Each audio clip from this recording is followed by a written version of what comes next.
अलैकुम वरहमतुल्लाहि वबरकातुहू। उस बच्चे की बातें सुनी कैसे वो कह रहा था मुल्क को हासिल करना ही मकसद नहीं था, इसको हरा भरा साफ़ सुथरा रखना भी मकसद है। और दीन हक जो इस्लाम है हमारा दीन, उस पे कायम रहना भी एक मकसद है।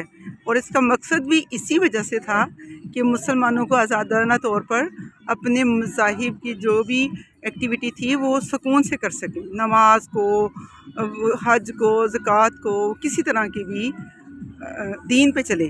लेकिन अब तो दीन पे कम और दुनिया के साथ ज़्यादा चल रहे हैं, और वो ये एक्टिविटी नहीं होनी चाहिए।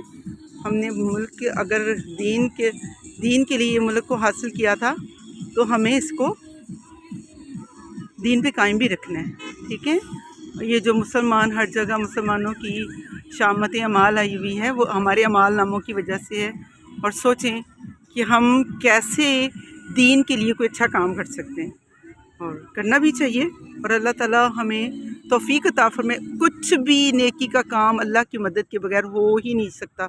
और मदद कैसे हासिल करनी है? नमाज के ज़रिए, कुरान के ज़रिए, अल्लाह ताला की फर्मा बरदारी के ज़रिए, तो ही अल्लाह मदद करेगा ना। ऐसे तो नहीं आपने सोचा और मदद हो जाए, नो।